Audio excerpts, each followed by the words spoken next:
کہتے ہیں روحیں لوٹتی ہیں، روح لوٹ کر آتی ہے۔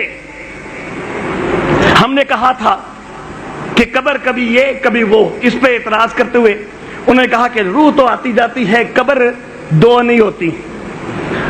تو میں کہتا ہوں، میں قرآن سے ثابت کرتا ہوں کہ روحیں نہیں آتی جاتی۔ تیرے پاس بھی جرت ہے، تیرے پاس بھی جرت ہے تو ایک سری آیت اس معاملے میں پیش کر کے روح واپس آتی ہے۔ میں پیش کرتا ہوں، اللہ یتوفی الانفس حین موتها واللتی لم تمت فی منامها۔ آگے کیا لفظ ہیں؟ فیمسک التی قضا فیمسک التی قضا علیہ الموت، جس کی موت کا فیصلہ ہوتا ہے اس کی روح رک جاتی ہے، نہیں آتی جاتی۔ قرآن واضح کہتا ہے، یا اللہ کب تک رک جاتی ہے، یا اللہ کب تک رک جاتی ہے؟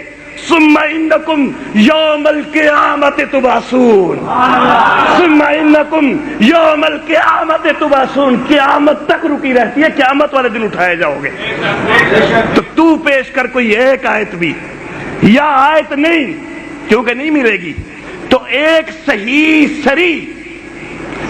بھی ہو سری بھی ہو حدیث پیش کر اس مسئلے پہ، ایک حدیث یا ایک آیت پیش کر، میں اپنا مسلک چھوڑ کے تیرا مسلک قبول کر لوں گا۔ اللہ اللہ۔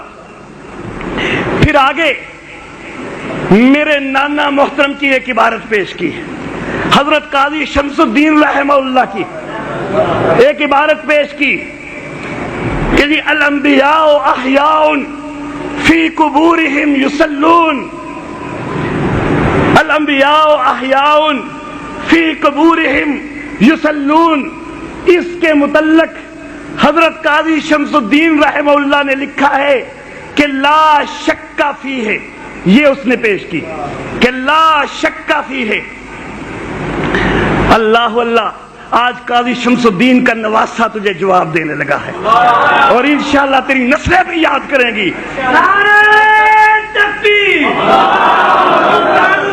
قاضی شمس الدین کے ہاتھ جمعیت شاہ توحید و سنت۔ اس حدیث کے تحت تیرا عقیدہ کیا ہے؟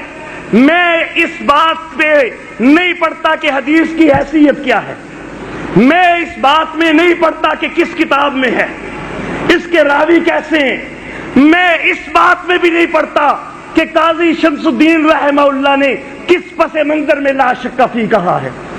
لیکن ایک اور بات سے چلا ہوں تجھے، عشاتیوں انشاءاللہ بات سمجھ آئے گی تو تڑپ کے اٹھو گے۔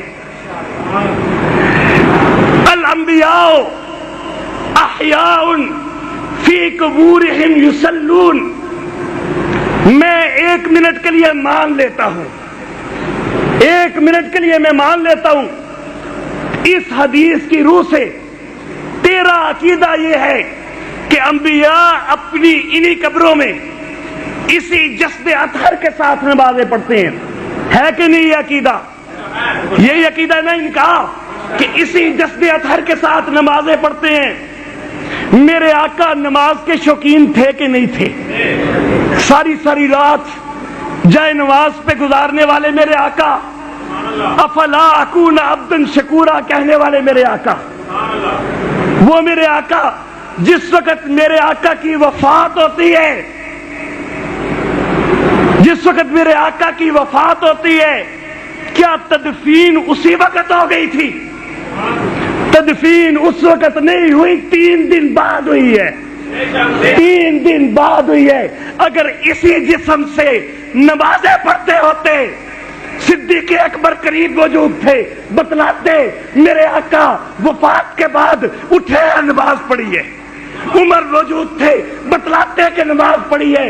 میرے آقا جو نماز کا بڑا شوق رکھنے والے 3 دن تک نماز نہیں پڑھی، اس جسد اطہر نے کوئی نماز نہیں پڑھی 3 دن تک، پھر تان بنے گا میرے آقا پر کہ زندگی میں تو بڑا خیال تھا نماز کا، وفات کے فوراً بعد اسی جسد اطہر سے پڑھنی تھی لیکن نہیں پڑھی۔ کتنا بڑا تان بنے گا، کتنا بڑا تان بنے گا میرے آقا پر، اور صرف میرے آقا پر نہیں، یہ تو میرے آقا پر تو بنے گا 3 دن کا، حضرت دانیال علیہ السلام پہ تو صدیوں کا اعتراض بنے گا، صدیوں ان کا جسم سامنے پڑا رہا، کسی نے نہیں بتایا کہ ایک نماز بھی اس جسد اطہر کے ساتھ پڑھی ہو۔ اللہ اللہ، تو اگر قبور میں نماز ہے، اگر میں اس حدیث کو صحیح تسلیم کر بھی لوں، اگر میں قاضی شمس الدین رحمہ اللہ کسی پس منظر میں انہوں نے کہا ہے کہ لا شک فی ہے، اگر میں اس کو مان بھی لوں تو یہ برزخ والی قبر میں ہے، اس قبر میں نہیں ہے، اس قبر میں نہیں ہے، اس جسد اطہر کے ساتھ نہیں ہے۔ آگے حضرت، میں نے ایک ایک بات